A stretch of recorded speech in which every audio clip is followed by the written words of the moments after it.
पिछले 1-2 साल से लोग गोल्ड के पीछे भाग रहे थे, सोने को चेज़ कर रहे थे, लेकिन जो सियाने थे स्मार्ट मनी जिसको कहते हैं, वो सिल्वर मार्केट को चेज़ कर रहे थे। क्योंकि अगर पिछले 1 साल की ही बात कर ली जाए तो जहाँ गोल्ड की प्राइस में 70% इज़ाफ़ा हुआ, वहीं सिल्वर यानी चांदी की प्राइस में 150% इंक्रीज़ आया, जो कि दुगना रिटर्न है गोल्ड के मुकाबले में। लेकिन फिर जनवरी के एंड में हमने देखा एक बहुत बड़ा क्रैश आया सिल्वर मार्केट में, और जो थोड़ी बहुत रिकवरी उसके बाद हुई थी वो कसर भी पूरी कर दी। ईरान वॉर ने दोबारा से नीचे गिर गया और अपना पीक जो कि शायद $115 से भी ऊपर था पर आउंस, उससे अब तकरीबन 40-41% नीचे ट्रेड कर रहा है। तो क्या इसका ये मतलब है कि सिल्वर में जो रैली थी वो ख़त्म हो चुकी और अब एक लॉन्ग बेयर मार्केट शुरू हो जाएगी यहाँ से, या फिर नहीं ये एक करेक्शन थी और सिल्वर में अभी भी जान बाकी है और ये इस साल भी गोल्ड को आउट परफॉर्म करेगा? ये एक इंपॉर्टेंट सवाल है बहुत सारे लोगों के जहन में। आज इस पे बात करें। अस्सलाम वालेकुम, मैं हूँ Farooq Baloch, London based financial journalist. जैसा कि ग्रेट वॉरेन बफेट अक्सर कहते हैं कि जो चीज़ आपकी समझ में नहीं आती उसमें इन्वेस्टमेंट मत करें, तो सिल्वर को भी समझना ज़रूरी है किसी भी तरह का इन्वेस्टमेंट डिसीजन लेने से पहले। ये क्यों दुनिया के लिए मैटर करता है? देखें, एक तो गोल्ड की तरह ये भी प्रेशियस मेटल है, स्टोर ऑफ वैल्यू है। गोल्ड की तरह लोग इसमें भी इन्वेस्टमेंट करते हैं, बल्कि इसको पोर मैंस गोल्ड भी कहा जाता है। और इंडिया, पाकिस्तान से, साउथ एशिया से जो लोग मुझे सुन रहे हैं, काफ़ी अच्छा आइडिया होगा उनको कि जो लोग सोना अफोर्ड नहीं कर सकते फिर वो चांदी के ज़ेवरात बनाते हैं और अक्सर इस सिल्वर की ज्वेलरी पे वो गोल्ड प्लेटिंग करवाते हैं, यानी सोने का पानी भी चढ़वाते हैं। लेकिन सोना हमेशा चांदी से, सिल्वर से एक स्टेप आगे ही रहता है जहाँ तक सेफ़ हेवन्स की बात है, इन्वेस्टमेंट की बात है। बट सिल्वर की एक और क्वालिटी भी है, वो एक इंडस्ट्रियल मेटल भी है। दुनिया में जितने एलिमेंट्स मौजूद हैं उसमें सबसे ज़्यादा हाई कंडक्टिविटी, थर्मल और इलेक्ट्रिकल कंडक्टिविटी सिल्वर की ही होती है। इसी वजह से इसकी इंडस्ट्रियल एप्लीकेशंस बहुत ज़्यादा हैं। सिल्वर की जो टोटल एनुअल डिमांड है उसका 60% वो इंडस्ट्रियल एप्लीकेशंस हैं बेसिकली, क्योंकि इसका इस्तेमाल तकरीबन हर चीज़ में ही होता है। आप सोलर पैनल्स देख लें, उसमें सिल्वर इस्तेमाल होता है। इलेक्ट्रिक व्हीकल्स के अंदर जो सारे इलेक्ट्रॉनिक पैनल्स होते हैं, उनके इलेक्ट्रॉनिक्स होते हैं, उसके अंदर इस्तेमाल होता है। बैटरीज़ के अंदर, और जो चार्जिंग इंफ्रास्ट्रक्चर है, फिर इसके अलावा सेमीकंडक्टर चिप्स, एलईडीज़ वगैरह, इन सब में सिल्वर इस्तेमाल होता है। यहाँ तक कि जो जेट के बेयरिंग्स होते हैं उसमें सिल्वर इस्तेमाल होता है।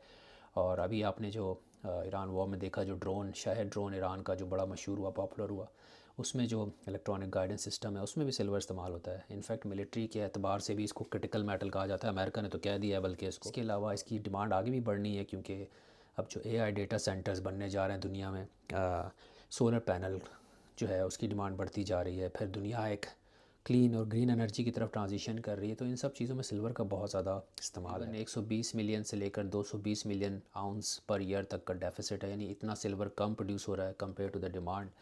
और पिछले 5 साल से डेफिसिट में है मार्केट, और ये छठा मुसलसल साल होगा जब सिल्वर की डिमांड जो है वो सिल्वर की सप्लाई से ज़्यादा होगी। यानी जो माइनिंग कंपनी है दुनिया में, जितना भी सिल्वर प्रोड्यूस हो रहा है वो इतना नहीं हो रहा जितनी उसकी डिमांड है।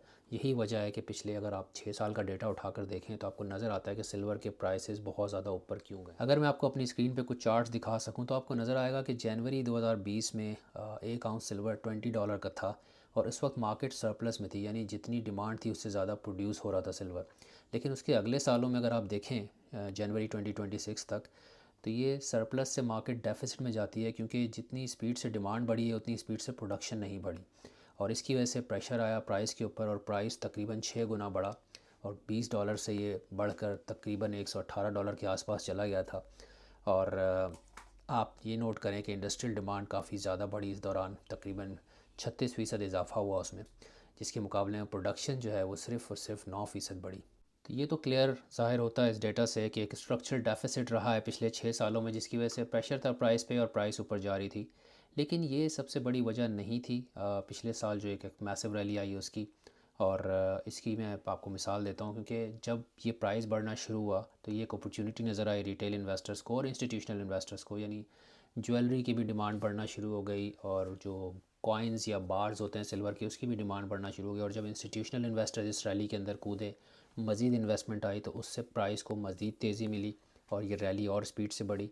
और अगर आप नोट करेंगे कि पिछले 5-6 साल का डेटा देखेंगे तो आपको नज़र आएगा कि इन 6 सालों में जो पहले 5 साल थे उसमें सालाना औसत 25% इजाफा हुआ सिल्वर के प्राइस में। लेकिन जो पिछला, यानी जो छठा साल था, उस एक साल के अंदर 250% इजाफा हुआ है।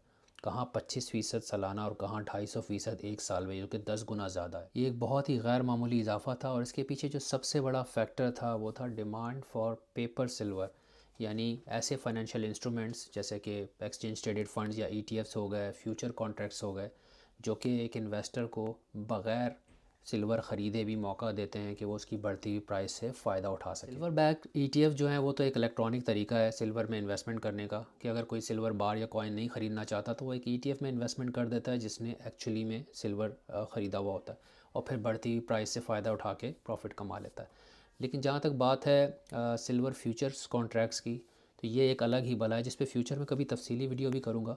बट मुख्तसर ये समझ लें कि ये एक हेजिंग इंस्ट्रूमेंट होता है जिसके ज़रिए इंडस्ट्रियल बायर जो होते हैं किसी भी कमोडिटी के, सिल्वर हो, ऑयल हो, गंदम हो, चीनी वगैरह वगैरह, उसके जो इंडस्ट्रियल बायर होते हैं वो जो प्राइस में वॉलेटिलिटी होती है उसको मैनेज करने के लिए हेजिंग करते हैं, इसलिए इस्तेमाल करते हैं। लेकिन इंडस्ट्रियल बायर्स के अलावा एक और तबका है जिसको फ्यूचर्स ईटीएफ से बड़ी मोहब्बत है, वो है सट्टेबाज। ये वो तबका है जो कि एक्चुअल कमोडिटी की फ़िज़िकल बाइंग में या डिलीवरी में इंटरेस्टेड नहीं होता। यहाँ सिल्वर की बात कर लेते हैं। ये लोग जब इस तरह से मार्केट में आके स्पेकुलेट करते हैं तो जो भी अंडरलाइंग एसेट होता है उसकी प्राइस के अंदर बहुत ज़्यादा वॉलेटिलिटी आ जाती है, बहुत ज़्यादा उतार चढ़ाव होता है, क्योंकि कुछ लोग स्पेकुलेट कर रहे होते हैं कि प्राइस नीचे जाएगा, कुछ स्पेकुलेट कर रहे होते हैं कि ऊपर जाएगा। ऐसा होने से क्या होता है कि जो असल वैल्यू होती है उस अंडरलाइंग एसेट की, जो कि सिल्वर हो सकता है या कोई भी कमोडिटी, उसका और एक्चुअल एसेट का एक बहुत बड़ा डिस्कनेक्ट पैदा हो जाता है। तो सही वैल्यू का अंदाज़ा नहीं हो पाता जब भी मार्केट बहुत वॉलेटाइल होती है। और ऐसा होने से जब बहुत ज़्यादा स्पेकुलेटर्स आ जाते हैं तो एक आर्टिफिशियल डिमांड क्रिएट होती है जो कि प्राइस को ऊपर ले जा सकती है। ये भी एक रीज़न था जो पिछले साल प्राइस बहुत ज़्यादा ऊपर गई। अब ये सट्टेबाज कमोडिटी मार्केट्स के अंदर इसलिए कूदते हैं कि जो एक्सचेंजेस होती हैं जहाँ पे इन कमोडिटीज़ की ट्रेडिंग होती है वो लिवरेज ट्रेडिंग अलाउ करती हैं, जिसके अंदर बहुत ही थोड़ी सी रकम अदा करके बहुत ज़्यादा मुनाफा कमाया जा सकता है। अब इसको मिसाल से समझते हैं। फ़र्ज़ कर लें मैं एक सट्टेबाज हूँ नहीं, बट मान के चलते हैं कि मैं हूँ। मुझे लगता है कि अगले 3 से 6 महीने में सिल्वर का जो प्राइस है वो बढ़ेगा, इंक्रीज़ होगा। तो मैं उसके ऊपर $5000 की मालियत का एक कॉन्ट्रैक्ट ख़रीदता हूँ। लेकिन मुझे एक्सचेंज अलाउ करती है कि मैं 5% या 10%, चलें 10% को मान के चलते हैं, कि मैं इस $5000 का सिर्फ 10% पेमेंट दूंगा, जो कि एक मार्जिन है। और उसके बदले मुझे 5000 मालियत का कॉन्ट्रैक्ट मिल जाता है। अब अगर मेरा अंदाज़ा गलत, अंदाज़ा कह लें या रिसर्च कह लें, वो गलत साबित होती है तो मेरे $500 डूब जाएंगे, मैं लिक्विडेट हो जाऊंगा। लेकिन फ़र्ज़ करें मेरा अंदाज़ा सही होता है और सिल्वर का प्राइस 20% इंक्रीज़ हो जाता है, तो कोई अंदाज़ा लगा सकता है मेरा प्रॉफिट कितना होगा? तो अगर किसी ने सीधी सीधी मैथ की है कि मैंने $500 इन्वेस्ट किए थे, 20% प्राइस ऊपर गया तो $100 का प्रॉफिट होगा, तो वो गलत है। क्योंकि यहाँ पे मेरा प्रॉफिट $1000 होगा, क्योंकि ये जो 20% प्राइस इंक्रीज़ हुआ है, ये जो कॉन्ट्रैक्ट की टोटल वैल्यू थी $5000, उसके ऊपर अप्लाई होगा, मेरी इन्वेस्टमेंट पे जो कि मार्जिन था उस पे नहीं होगा।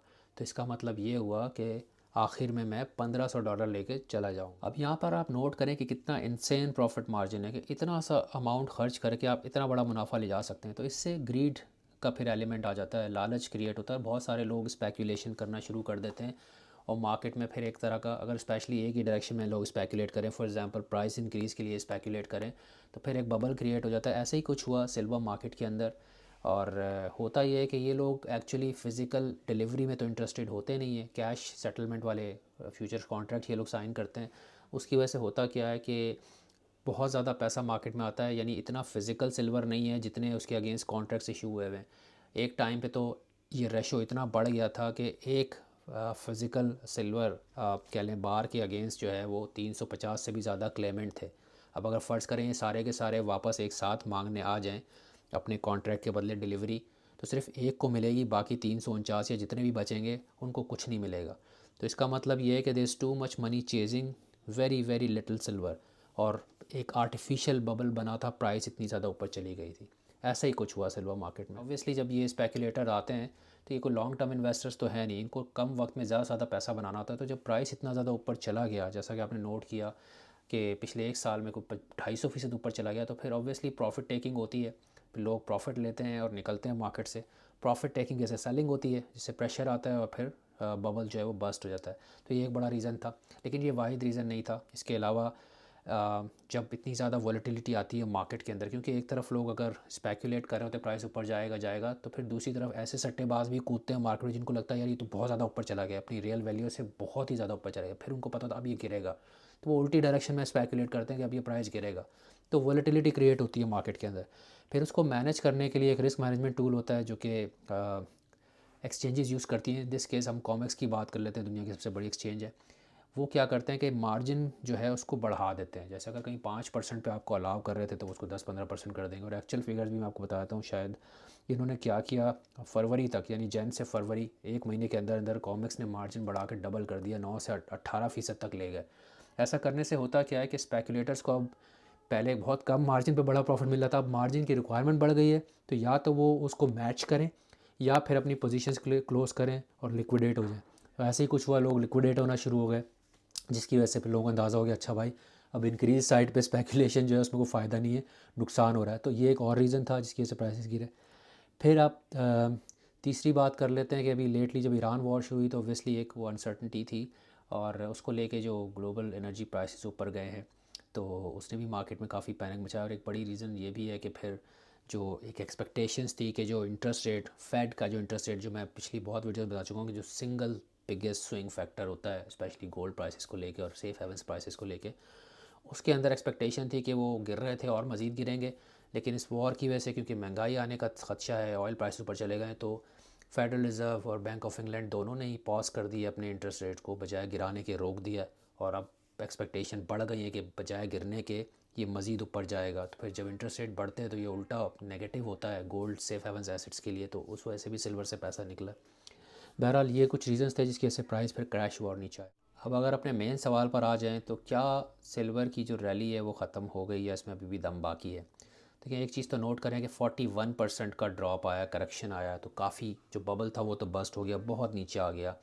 सो क्या अब मार्केट जो है वो सही लेवल पर आ चुकी है, इक्विलिब्रियम पे आ गई है, या यानी अब कह सकते हैं क्या सिल्वर ओवरसोल्ड है और यहाँ से रिकवर करेगा? अगेन इसके लिए कुछ चीज़ें देखनी होंगी। पहले फंडामेंटल्स को देख लेते हैं। अगर डिमांड की बात कर ली जाए तो इंडस्ट्रियल साइड पे तो डिमांड बहुत स्ट्रॉन्ग है, बुल केस है, क्योंकि वीडियो के शुरू में भी मैंने आपसे जिक्र किया दुनिया जो है वो रिन्यूएबल एनर्जीज़ की तरफ जा रही है, इलेक्ट्रिफिकेशन की तरफ जा रही है, सोलर पैनल्स की डिमांड बढ़ती जा रही है। ज़ाहिर है कि सारा जो इंफ्रास्ट्रक्चर है ग्रीन एनर्जी को लेके, क्लीन एनर्जी को लेके, उसकी वजह से सिल्वर की डिमांड बढ़ेगी। फिर आपकी मिलिट्री एप्लीकेशन है, हेल्थ केयर तो है ही है, अब एआई डेटा सेंटर्स बनने जा रहे हैं, उधर भी डिमांड आएगी। अगेन इतने इंपॉर्टेंट इसके एप्लीकेशंस हैं चिप्स के अंदर, एलईडीज़ के अंदर, तो फ्यूचर तो जो है नज़र आ रहा है उसमें इसकी डिमांड बढ़ती हुई नज़र आ रही है। फिर देखें अभी मिडल ईस्ट में कितनी तबाही मची है। आप देखें कि इसराइल में, ईरान में, गल्फ़ कंट्रीज़ में काफ़ी काफ़ी तबाही मची है इस वॉर की वजह से, तो वहाँ भी कंस्ट्रक्शन होगी, उधर से भी डिमांड आएगी सिल्वर की। और कुछ कंट्रीज़ तो अब इसको बहुत ज़्यादा रिस्ट्रिक्शंस कर रही हैं, चाइना, इंडिया वगैरह, इस पर खैर बाद में तफसीली बात करेंगे। लेकिन डिमांड का आउटलुक तो बहुत स्ट्रॉन्ग है फ़िज़िकल सिल्वर के लिए। तो फिज़िकल सिल्वर को लेकर तो मुझे लगता है कि इवेंचुअली मार्केट ने रिकवर करना है, और डिमांड को देखा जाए तो डिमांड का केस तो बहुत स्ट्रॉन्ग है। तो अगर ये जो डिमांड की ग्रोथ है जो पिछले 6 सालों की, वो पेस मेंटेन भी रहता है, 36% ग्रो हुआ है 6 सालों में, अब कह लें 6% सालाना के हिसाब से, तो अगले 3 साल में ये जो इंडस्ट्रियल एप्लीकेशन है वो टोटल डिमांड का 80% तक क्रॉस कर जाएंगी। इसका मतलब ये कि जो बाकी 20% नॉन इंडस्ट्रियल है, जिसमें इन्वेस्टर डिमांड है, ज्वेलरी वगैरह की डिमांड है, उधर इतनी ग्रोथ ना भी आए, वो फ्लैट भी रहे, तो इंडस्ट्रियल साइड में बहुत ज़्यादा ग्रोथ आनी है। दूसरी तरफ देखें तो प्रोडक्शन का डेटा उठा के देख लें, बिल्कुल फ्लैट है। तो अगर माइनर्स जो हैं वो इतना प्रोड्यूस नहीं कर पा रहे हैं जितनी डिमांड आनी है, तो ये डेफिसिट तो रहेगा। और the only way the market will rebalance या इक्विलिब्रियम अचीव करेगी, वो यही तरीका है कि फिर अगर डिमांड ज़्यादा है और सप्लाई नहीं है तो फिर प्राइस ने ऊपर जाना है, अदरवाइज़ मार्केट बैलेंस ही अचीव नहीं कर पाएगी। तो आउटलुक बुलिश है प्राइस को लेके, स्पेशली द इंडस्ट्रियल साइड पे और फिज़िकल सिल्वर को लेके। लेकिन अगर फ़िज़िकल सिल्वर ख़रीदते हैं तो उसकी एक कॉस्ट है, एक प्रीमियम है, क्योंकि अगर आप फॉर एग्ज़ाम्पल यूके में रॉयल मिंट से कॉइन्स ख़रीदते हैं सिल्वर के या बार्स ख़रीदते हैं, तो ओबियसली उसकी कॉस्ट होती है कॉइन्स को शेप करना, मिंट करना, फिर डिलीवरी करना, जो लॉजिस्टिकल इश्यूज़ हैं उसको लेके उसकी कॉस्ट होती है। और इस वक्त जो है, इस वक्त अगर हम बात करें जो स्पॉट सिल्वर प्राइस है और जो रॉयल मिंट के सिल्वर कॉइन्स या बार्स के प्राइस हैं, उसमें तकरीबन कह लें पर आउंस बेसिस पे कोई 25 से 40 पाउंड का फ़र्क है, तो बहुत महंगा पड़ता है। अगेन फिर दूसरा ऑप्शन बचता है आपके पास इलेक्ट्रॉनिक ट्रेडिंग का, जो कि पेपर सिल्वर है।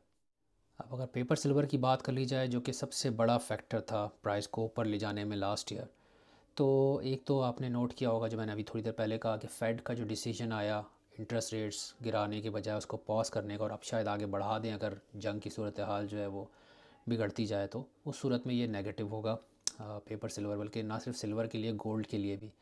दूसरी बात यह है कि एक और रिस्क भी ये है कि जो डिमांड है पेपर सिल्वर की, जब ज़ाहिर है अगर सेफ़ हेवन से लोग निकल के दूसरी तरफ जाएंगे यूएस स्ट्रेटजी की तरफ, क्योंकि डॉलर स्ट्रांग हो जाता है इंटरेस्ट रेट बढ़ने से। तो फिर एक बेयर मार्केट शुरू हो सकती है जिसको रिकवर करने में महीनों भी लग सकते हैं, शायद उससे भी ज़्यादा लग जाए, इनफैक्ट सालों की बात भी कर सकते हैं हम लोग, जैसा कि पिछले क्रैशेस में भी होता रहा। एक और रिस्क फैक्टर जो कि सिल्वर को लेकर है वो है प्रोडक्शन साइड पर, क्योंकि मैंने ऐसी रिपोर्ट्स पढ़ी हैं और वॉर से पहले से ही लोग फ्लैग कर रहे हैं कि जो प्रोडक्शन है वो काफ़ी फ्लैट है। बहुत सारी माइंस ऐसी हैं जो अपनी लाइफ साइकिल के बिल्कुल एंड पर हैं, यानी जितना सिल्वर उन्होंने निकालना था निकाल लिया, और अगले प्रोजेक्ट्स करने के लिए महीनों नहीं बल्कि सालों लग सकते हैं, क्योंकि ये बहुत मेगा प्रोजेक्ट्स होते हैं। तो बढ़ती हुई प्राइस का फ़ायदा उठाने के लिए ज़ाहिर है मज़ीद सिल्वर माइन करना ज़रूरी है ताकि आप हाई प्राइस पे मार्केट में बेच सकें। तो अगर प्रोडक्शन नहीं बढ़ती और फ्लैट ही रहती है तो जो माइनर्स के स्टॉक्स हैं और उनसे रिलेटेड ईटीएफ्स हैं जिसमें मेरी भी इन्वेस्टमेंट है, तो उसमें ये एक बहुत बड़ा रिस्क फैक्टर है कि शायद वो पूरा फ़ायदा नहीं उठा सकेंगे। एक और चीज़ जो ख़राब हो सकती है वो स्पेशली पेपर सिल्वर में, अगर सिल्वर माइनर्स ईटीएफ की बात कर लें तो सिल्वर माइनर्स के पास जो ऑपरेशनल लीवरेज होता है प्राइस बढ़ने की वजह से, उसका उल्टा भी हो जाता है अगर उनकी कॉस्ट बढ़ जाए। और कॉस्ट का एक बहुत ही बड़ा एलिमेंट होता है एनर्जी कॉस्ट, क्योंकि ये माइंस ज़्यादातर रिमोट एरियाज़ में होती हैं जहाँ पे ये ग्रिड वाला इंफ्रास्ट्रक्चर तो होता नहीं है, तो बिजली वो लोग गैस से बनाते हैं या पेट्रोल डीजल वगैरह से, तो जिसके प्राइसेस बहुत ज़्यादा ऊपर जा चुके हैं ऑलरेडी और मज़ीद ऊपर जा सकते हैं जिस तरह की जंग की सूरत हाल है। तो उस सूरत में ये बहुत ज़्यादा नेगेटिव होगा, स्पेशली सिल्वर माइनर्स ईटीएफ के लिए, गोल्ड माइनर्स ईटीएफ के लिए। यही वो सारे रिस्क हैं जिसकी वजह से मेरा जो सिल्वर ईटीएफ है 500 पाउंड का लॉस दिया उसने मुझे। अब अगर इस वीडियो का खुलासा किया जाए तो पिछले सालों की तरह नज़र आ रहा है कि इंडस्ट्रियल डिमांड रहेगी स्ट्रॉन्ग, अनलेस कि कोई ग्लोबल रिसेशन आ जाए, क्योंकि अब ये जंग क्या तबाही लाती है नहीं पता। अगर कोई बहुत बड़ा ग्लोबल रिसेशन आ जाए और इंडस्ट्रियल डिमांड कम हो जाए वो एक अलग बात है, लेकिन अब तक तो जो मैंने रिपोर्ट्स पढ़ी यही नज़र आ रहा है कि डिमांड स्ट्रॉन्ग है और इसको न ग्रो, प्रोडक्शन उसको मीट नहीं कर पाएगी तो स्ट्रक्चरल डेफिसिट तो रहेगा, जिसकी वजह से प्राइस पे अपवर्ड प्रेशर आना चाहिए। अब लॉन्ग टर्म जो इन्वेस्टर्स हैं उसे ऑब्वियसली लॉन्ग टर्म में तो मार्केट्स ने वापस आना ही होता है, 40-41% गिर गई है तो वापस तो आएगी। अब सवाल ये है कि चंद महीनों में आएगी या सालों लग सकते हैं। अगेन ये भी बताना बहुत मुश्किल है, फ्यूचर कोई प्रेडिक्ट नहीं कर सकता, स्पेशली जब बहुत सारे इफ्स एंड बट्स। अब ये जो वॉर चल रही है इसका आउटकम बड़ा इंपॉर्टेंट है, कितना खिंचती है उस पर प्राइसेस पे, एनर्जी प्राइसेस पे कितना इम्पैक्ट आता है, इन्फ्लेशन कहाँ जाती है, क्योंकि ये 2-3 बड़े फैक्टर्स हैं। इन्फ्लेशन बढ़ती है तो इंटरेस्ट रेट बढ़ेंगे, नेगेटिव होगा पेपर सिल्वर के लिए, पेपर गोल्ड के लिए। इसी तरह से एनर्जी प्राइसेस अगर ऊपर रहते हैं तो माइनर्स की कॉस्ट बढ़ेगी, और मेरे जैसे जो माइनर्स ईटीएफ होल्डर्स हैं, चाहे वो गोल्ड माइनर्स हो सिल्वर माइनर हो, उनके लिए ये अच्छा नहीं है, क्योंकि फिर वो इन्वेस्टर को पास ऑन नहीं कर पाएंगे। अगेन ये बहुत सारे क्वेश्चन है और मैं काफ़ी चीज़ें इसमें स्टडी कर रहा हूँ, मुझे बहुत तक टाइम नहीं मिल सका, ये बहुत वसी टॉपिक है, पूरी मैं इसको तफसील से कवर नहीं कर पाया हूँ। अभी भी बहुत सारी मैं रिपोर्ट्स पढ़ रहा हूँ, इंस्टीट्यूशनल इन्वेस्टर्स खासतौर पे जेपी मोर्गन के हवाले से रिपोर्ट्स पढ़ी हैं कि वो ख़रीदे जा रहा है सिल्वर, तो उनको क्या नज़र आ रहा है जो हमें नज़र नहीं आ रहा। और अगर मार्केट में पैनिक सेलिंग की वजह से गिरा है लेकिन अदरवाइज़ आउटलुक बुलिश है, तो इसके पीछे क्या रीज़न्स है, तो इस पर काम जारी है। कोशिश करूँगा जल्द एक और वीडियो करूँ इसके ऊपर, क्योंकि मेरी अपनी इन्वेस्टमेंट नहीं फंसी है, मुझे स्टडी करना ही है इसको। बट मेरा फोकस थोड़ा सा नैरो होगा, मैं सिर्फ अपने सिल्वर ईटीएफ को देखूंगा और उसमें जो माइनिंग कंपनीज़ हैं उनका आउटलुक देखूंगा, ओवरऑल मार्केट को मैं शायद ना देखूं, but still it will be helpful. चले आपसे जल्द दोबारा मुलाकात होगी। आज की वीडियो बहुत बहुत ज़्यादा लंबी होगी, लेकिन इसकी काफ़ी डिमांड थी सिल्वर के हवाले से, तो मैंने कहा चलें इस पर आज वीडियो कर देते हैं। आपसे जल्द दोबारा मुलाकात होगी, होपफुली एक और सिल्वर वीडियो पे या किसी और टॉपिक पे। अपना ख्याल रखिएगा, अल्लाह हाफ़िज़।